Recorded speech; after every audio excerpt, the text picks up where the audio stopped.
energy របស់អ្នកទាំងអស់គ្នាអត់សូវល្អទេអ្នកទាំងអស់គ្នាដូចជាចង់ធ្វើអ្វីមួយឬក៏វាពាក់ព័ន្ធនឹងក្តីស្រឡាញ់ដែរវាមិនមែនថាក្តីស្រឡាញ់ទាំងអស់ទេណាប៉ុន្តែអាចថា energy អ្នកទាំងអស់គ្នាមួយចំនួនគឺពាក់ព័ន្ធនឹងក្តីស្រឡាញ់មានន័យថាអ្នកទាំងអស់គ្នាដូចចង់សារភាពក្តីស្រឡាញ់ទៅកាន់ណាម្នាក់អញ្ចឹងណាតែគាត់តែ energy របស់អ្នកទាំងអស់គ្នាវាដូចប្រាប់ថា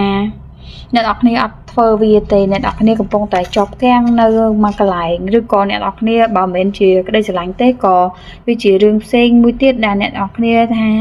ចង់ធ្វើវាចង់ឲ្យវាទៅមុខរបៀបថាចង់សរសេរសបុតឬក៏សរសេរសារទៅនរណាម្នាក់អីចឹងណាស្នើសុំអីមួយហ្នឹងរឿងហ្នឹងក៏ដោយដែរប៉ុន្តែអ្នកទាំងអស់គ្នាអត់ធ្វើទេអត់ទៅទេវាអញ្ចឹងណាវាមើលទៅ energy ជាប់កាំងអត់ហ៊ានអត់អីចឹងទៅអ្នកទាំងអស់គ្នារៀងភ័យខ្លាចរៀងអីទៅអារម្មណ៍រៀងជ្រោកច្បោកច្បល់ឬក៏អារម្មណ៍រៀងច្រើនញ៉ៃញ៉ៃអីចឹងណារបៀបថាអត់តាន់នឹងធោហើយរបៀបអារម្មណ៍របស់អ្នកទាំងអស់គ្នាទៅអ្នកទាំងអស់គ្នាបើខ្ញុំមើលពីសម្បកកាយខាងក្រៅរបស់អ្នកទាំងអស់គ្នាស្អាតមើលទៅវាថាមនុស្សដែល attract តាក់ទាញហើយអាចចូលចិត្តអ្នកខ្លះចូលចិត្តលេងពណ៌សក់ឬក៏ចូលចិត្តពណ៌សក់អីទៀតដល់របៀបថាចូលចិត្តពីឲ្យខ្លួនឯងមើលទៅស្អាតភ្លឹងអីចឹងណាបែបស្រស់ស្អាតអីចឹងទៅហើយគឺជាមនុស្សដែលយល់ថាពីអារម្មណ៍ចិត្តខាងក្នុងគឺកក់ក្ដៅអ្នកទាំងគ្នាចូលចិត្តផ្ដល់ឲ្យអ្នកដទៃរៀងច្រើនណាយរបៀបថាទាំងក្តីស្រឡាញ់ឬក៏អារម្មណ៍មនោសញ្ចេតនាអីក៏ដោយវាថាពាក់ព័ន្ធនឹងអារម្មណ៍ណាអញ្ចឹងអារម្មណ៍របស់អ្នកទាំងគ្នា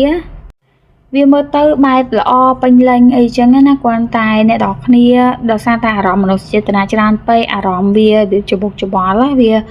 អត់តន់ច្បាស់លាស់នៅក្នុងខ្លួនអ្នកទាំងអស់គ្នាឯងអញ្ចឹងទៅបានជាអ្នកទាំងអស់គ្នាអត់តន់ហ៊ានចេញទៅធ្វើរឿងហ្នឹងឬក៏សារភាពរឿងអីមួយឬក៏ទៅសេសពតជូនឲ្យអ្នកណាគេម្នាក់អីចឹងណាឬក៏ទៅធ្វើ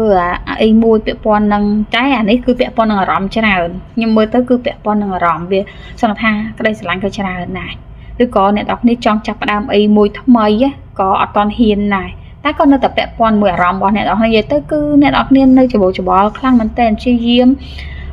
សម្រួលអារម្មណ៍ឡើងវិញទៅកន្លែងណាមួយដែលអ្នកទាំងគ្នាគិតថាវានឹងធ្វើឲ្យអារម្មណ៍របស់អ្នកទាំងគ្នាប្រសើរជាងមុនអីចឹងណា